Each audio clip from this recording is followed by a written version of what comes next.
So yun, no? So kamusta po mga ka-Streetwise? Ako po si Takero Miyamoto at welcome po sa aking munting channel. So mga ka-Streetwise, nagbigay po ng suggestion itong si Leila de Lima kay Baby Sara Duterte na ang suggestion nga po ni Leila de Lima ay mag-resign na lang si Sara Duterte sa gabinete ni PBBM. So kasi mga kababayan, no, sa hindi lang po kasi nakakaalam, actually na-content ko na ito kanina eh.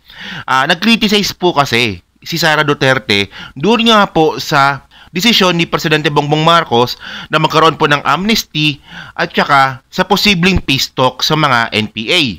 So tinutulan po ito ni Baby Sara Duterte. So ito lang mga kababayan, no. Medyo nakalimutan ko lang kasing sabihin ito nung nakaraang content natin. Actually, bakit kasi binabatikos ni Sara Duterte yung desisyon ni PBBM na magkaroon po ng amnesty, yung tatay niya nga mismo si Duterte. Si Duterte mismo yung gumawa ng National Amnesty Commission. Okay. So, ito pakita ko lang sa inyo Ito ay napirmahan nung 2021. Okay. So, ang pumirma dito ay si Executive Secretary ni Digong na si Salvador Medialdea. Okay. So, pakita ko sa inyo So, ito po yung Executive Order number 125. Okay, creation of the National Amnesty Commission. Hindi ko na babasahin, at least you get the point. Na yung amnestia po talaga ay mas lalong napagtibay sa paggawa nga po ni dating Pangulong Duterte na tatay mismo ni Baby Sara dito nga po sa National Amnesty Commission.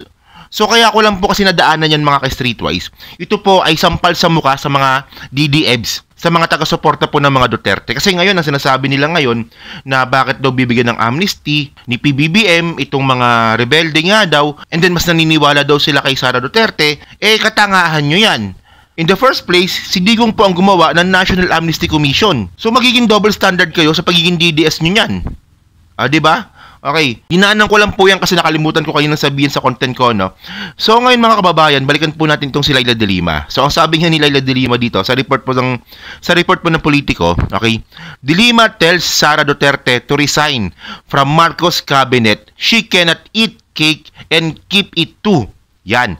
So ang reason po kasi dito mga kababayan, former Senator Leila de Lima has urged Vice President Sara Duterte to resign as Secretary of the Department of the Education for opposing the decision of President Ferdinand Bongbong Marcos to resume peace talks with communist rebels. So basahin po natin yung mismong Twitter post nga po ni Leila de Lima, So ayan po 'yon, Ayan po yung Twitter post ni Leila de Lima. Ang sabi niya dito, okay? She should resign as DepEd if she keeps on publicly opposing BBM's cabinet policy decision that have nothing to do with DepEd. She cannot eat cake and keep it too. She can only go on criticizing BBM policies if she is no longer member of cabinet and speaks only as VP. So ito na nga po mga kababayan, okay? Actually nabasa ko yung mga comment ninyo dun nga po sa huli kong uploads. Na nga bakit nga gumawa ng video itong si Sara Duterte na kinikriticize yung desisyon nga po ng ating Presidente Bongbong Marcos? Kasi mga kababayan, di ba? Sa matagal na po naka-follow po sa akin, ako po, palagi po ako nakatingin sa intensyon. So ano bang intensyon ni Sara Duterte kung bakit siya gumawa ng isang video para po i-criticize si PBBM on public? Ayun po yung unang question ko doon. Kasi mga ka-Streetwise, kung gusto talagang i-criticize ni Sara Duterte si PBBM sa kanyang polisiya, meron pong cabinet meeting ang ating presidente at kasama po lahat doon yung mga appointees at saka mga cabinet officials po ng ating presidente. Meron po silang regular na cabinet meeting. So bakit hindi na lang doon niya sinabi yung pag-oppose niya? Doon nga po sa desisyon ng ating presidente na magkaroon nga po ng peace talk kung mangyayari man at magbigay nga po ng amnesty. Di ba mga kababayan, di ba?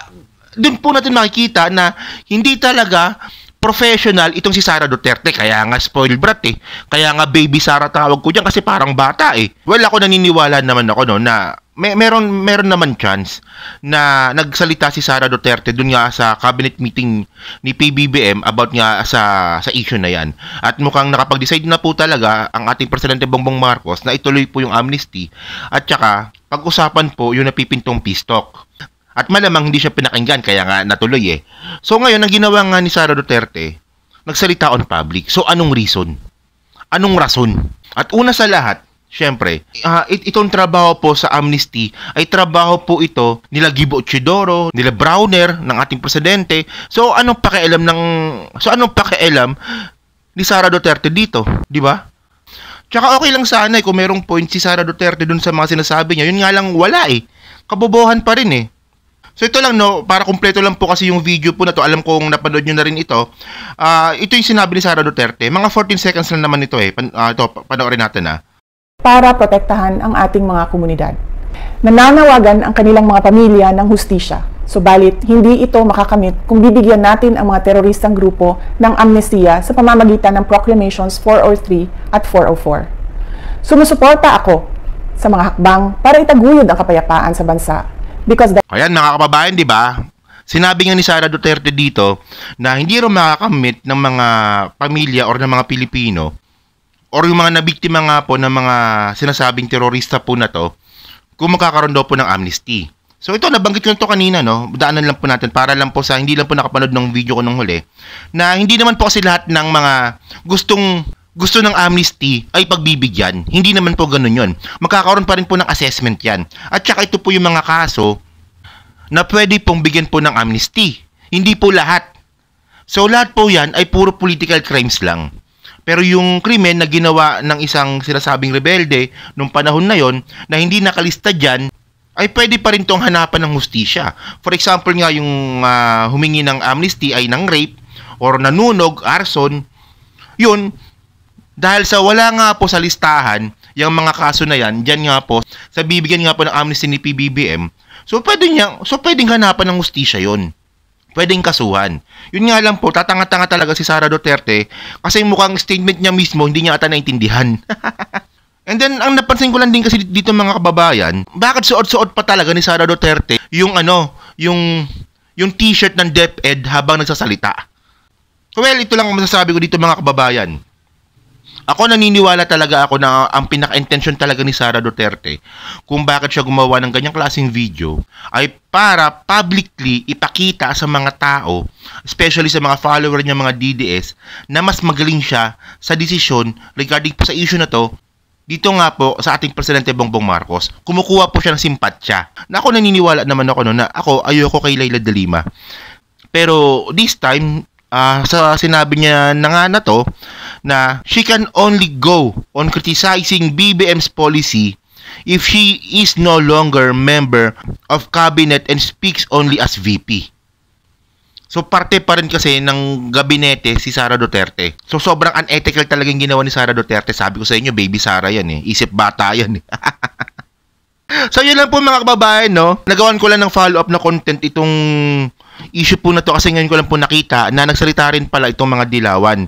At hindi lang pala si Leila de Lima, no? Meron pa pala dito si Antonio Contreras. Saan ba yun? Sabi naman ni Antonio Contreras, ito Shelo Magno. So si Shelo Magno yung dating nasa Department of Finance ata, no? Kung di ako nakakamali, no? Na dilawan din. So sabi dito ni Antonio Contreras, Shelo Magno, Ayusek was asked to resign when she contradicted official government policy. Sara Duterte should either be asked to resign or voluntarily resign as DepEd Secretary. Yan.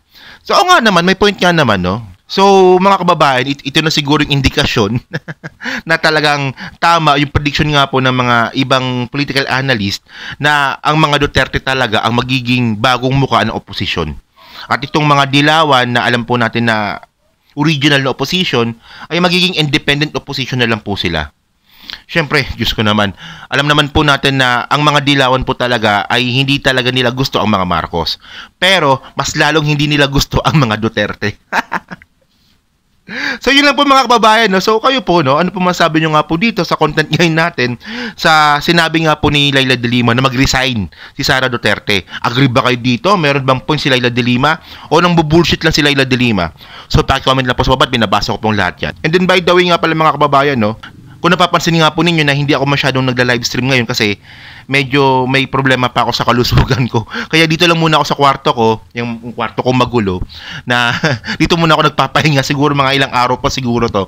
So mamimiss ko po yung pagla-livestream. Well, sana pag bumalik po ako sa pagla-livestream, sana po nandyan pa rin po kayo, nakasupport po sa aking munting channel. So yun lang po mga babae, so paki-comment na lang po, no, at pinabasa ko pong lahat yan.